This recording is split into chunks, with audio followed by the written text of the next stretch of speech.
Senators are preparing to question Homeland Security Secretary nominee, current South Dakota Governor Kristi Noem.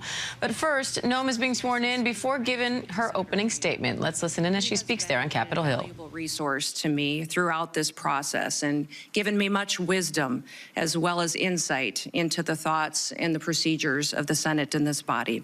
And I'd also like to express my gratitude to Senator Thune, the majority leader of this esteemed body. He's been an advisor to me for many years as well as a friend. And I'm so grateful for the generous support of these two men and their willingness to be here this morning to speak on my behalf and to introduce me to this committee. Now, I'm a wife and a mother and a grandmother, a farmer, rancher, business person. I've served in our state legislature, in Congress for 8 years, and also a governor. I've spent my entire life in rural America. I understand what it means to work hard every single day and to build a better future for your kids and for all of our communities. I come before you today with a deep sense of responsibility and a humility as the nominee to lead the Department of Homeland Security, and also a commitment to the more than 330 Americans who we will work together to help serve and to keep safe and secure in their homes and in their communities. Now, before I proceed, I want to introduce to you my husband, Brian, who's here with me today. He is my constant 24/7 reminder of our dedication to public service and that it's not a solo effort or done alone.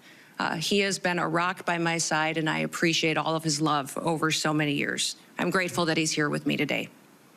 Now, securing our homeland is a serious, sacred trust that must be relentlessly pursued and can never be taken for granted. Being safe within our borders here in America is critical, and yet Americans feel less safe than they have felt in decades. For the first time in 30 years, more than 40% of Americans are afraid to walk alone at night within a mile of their homes. President-elect Trump is going to change that. I've seen firsthand the challenges and the opportunities facing our great nation. In the 20 years since the Department of Homeland Security was formed, the nature of the threats to our homeland has grown and they've evolved. This department was created in response to the failures of the government that led to the September 11th, 2001 terrorist attacks. And that reality is not lost on me, especially in the wake of the recent terrorist attacks over New Year's. Now, I've led South Dakota for the last 6 years with a focus every day on making our state safer, stronger, and freer. I've focused every day on making the best decisions, not just for right now, but for generations to come. I've overseen a state budget of over $7 billion and a state employee workforce of more than 13,000, including more than 7,000 that report directly to the governor. I've addressed important issues like cybersecurity, human trafficking, drug interdiction, and also natural disasters, the same challenges that are facing so many of you and the people that you represent back home. I've secured our state and supported the rule of law. And if confirmed as the 8th Secretary, that is the same approach that I will take to leading the Department of Homeland Security.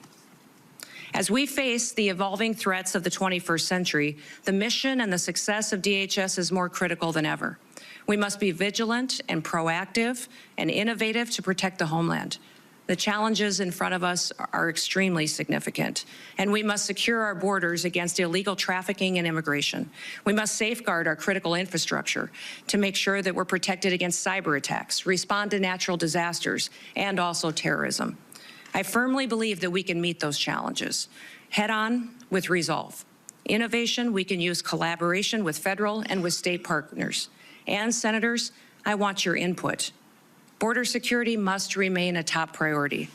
As a nation, we have the right and the responsibility to secure our borders against those who would do us harm.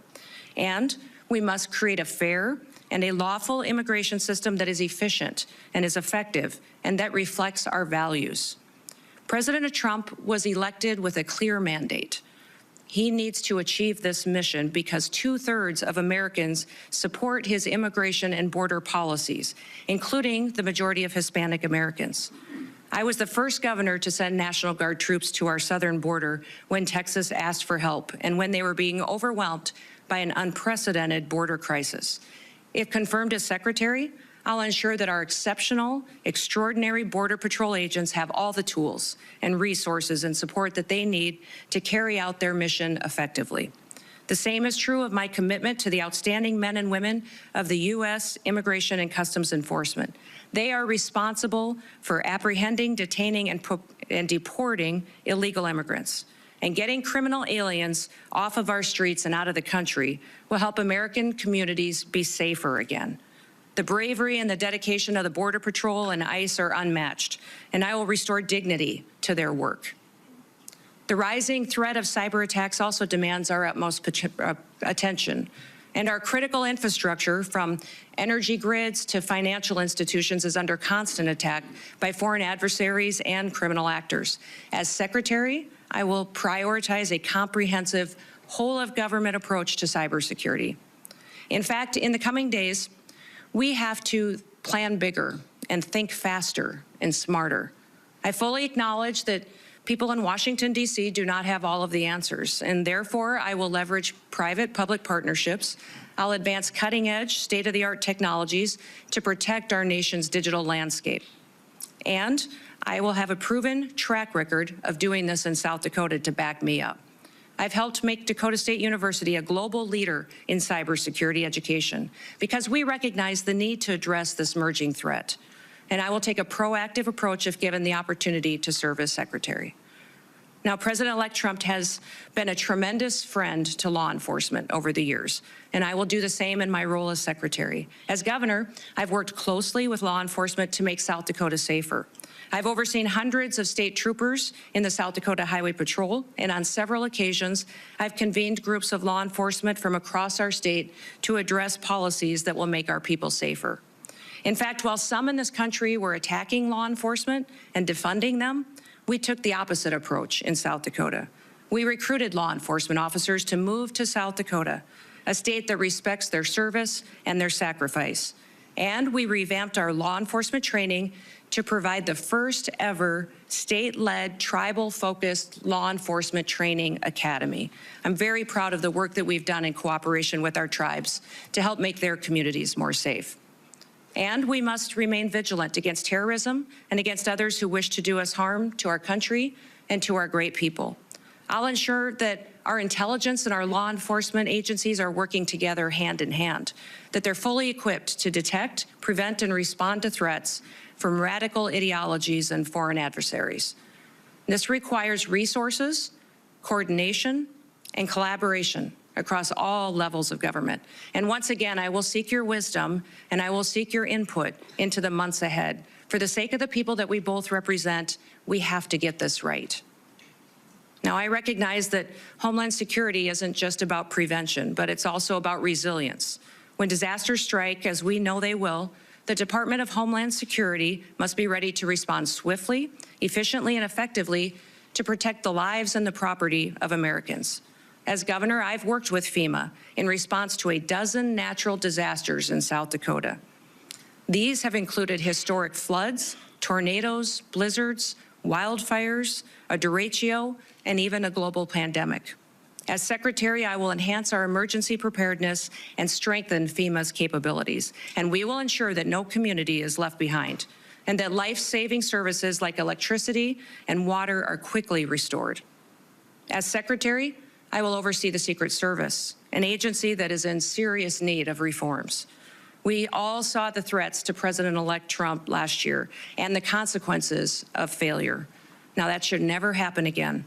And I've worked closely with my own gubernatorial protective detail, and I'm familiar with what works and what doesn't work. And I'll bring that experience towards strengthening the Secret Service once again. I'm committed to working with this committee, with Congress, and with the dedicated men and women of the Department of Homeland Security to fulfill our mission. And together, we can ensure that the United States remains a beacon of freedom, safety, and security for generations to come. So thank you for the opportunity and the honor to appear before you today. Thank you for the meetings and the time that you took in your office to discuss the department and what we can do in the future to make the American homeland much more secure. I look forward to your questions, and I hope to earn your trust and hopefully also your vote as we embark on this critical work together.